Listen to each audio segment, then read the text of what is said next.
Hi, I'm Tom Stimson and welcome to AV Matters. Today I want to talk about project management.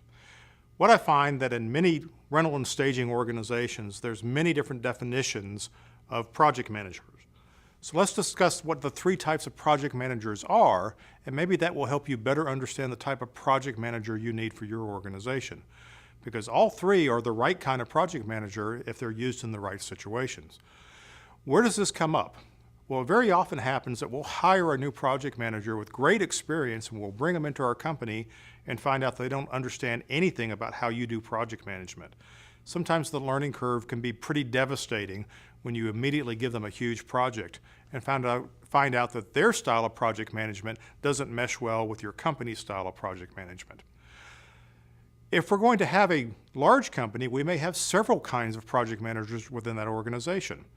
So let's take a look at what the three primary styles of project management are and see if any of them look like you. The first one is what I call the sales production management role. Sales and production management is a hand-holding role. It's there to help the customer feel comfortable doing business with you so that they feel they have a constant point of contact to help them through the process and assuage their fears.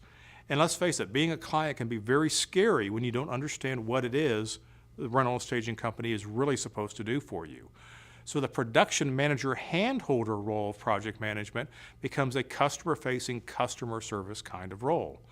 Certain individuals are very good at it, but other individuals are more like number two, is what we call a project PM. A project PM is an advocate for the job. They're focused on process. They're going to protect the client from the supplier.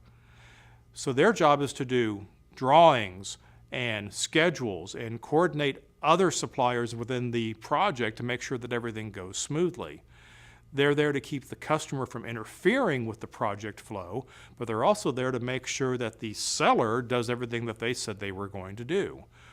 In organizations that have this kind of a project manager, it's often an adversarial role because sometimes they're going to hold their own company accountable for what they promised to do. And at other times, they may be pushing back on the client to keep the client from interfering with what would otherwise be a great outcome. Again, it's a very delicate and special role.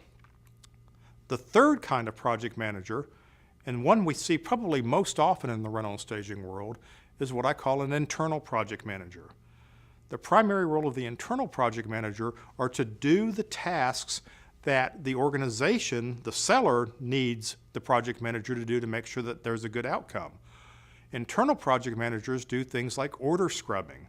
They massage the equipment list. They deal with sub-rentals. They hire labor. They coordinate travel. All the things that happen behind the scenes that the customer doesn't necessarily need to see and probably doesn't want to see.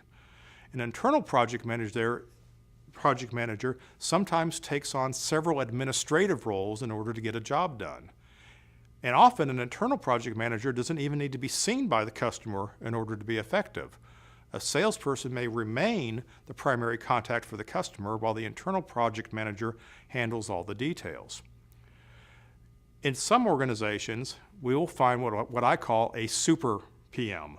And a super PM is all three of these things. Very often, it's a veteran salesperson, someone who's been at it for years. They're used to hand-holding the client. They're used to doing drawings. They're used to managing a lot of details, running departments, coordinating suppliers, dealing with venues. They're a soup-to-nuts project manager and account manager and psychotherapist and everything else it takes to make the job go well. And then when the show starts, they're going to put on a pair of headphones and actually call the show. These super project managers are few and far between. And if we try and build a job description around that role, we're going to have a very difficult time filling it. But we do have three other project manager job descriptions that we can fulfill. So if a super project manager is all of the above, they become what I call a professional hero. If your organization isn't going to be built around heroes, then the best thing you can do is dismantle that person's role so that you have a distinction between account management and project management. And once you do that, it becomes easier to clear up and define the project management role for your organization because you take the superhero skills and you put them on the customer-facing account management side. When it comes to charging for project management, I want you to think about what is the client willing to pay for. So most of the project management roles I described are things that the customer needs but think are included with the job, and that makes it very difficult to charge the customer for it. So as an organization, you have to define what's a job that I can do without a project manager, and what's the kind of job that I would do that requires a project manager. If all of your jobs require project management, then I would suggest that your idea of project management is really an operations role. It's the third kind of project manager who exists to make sure that your organization does the daily things that need to be done. You can't charge a customer for doing your job. You can't charge a customer for sending the right equipment or making sure the truck leaves the warehouse on time. And if that's the role of project management, it's never going to be billable. But if the role of project management is to coordinate outside people, something that the customer would either have to do themselves or hire someone else to do, then all of a sudden the role of project manager becomes billable. If the role of the project manager is to create drawings or CAD layouts for the show that you can't do the show without, all of a sudden project management became billable. If the project manager has to coordinate multiple suppliers besides your own equipment and your own people, the equipment and people from other suppliers, project management is billable.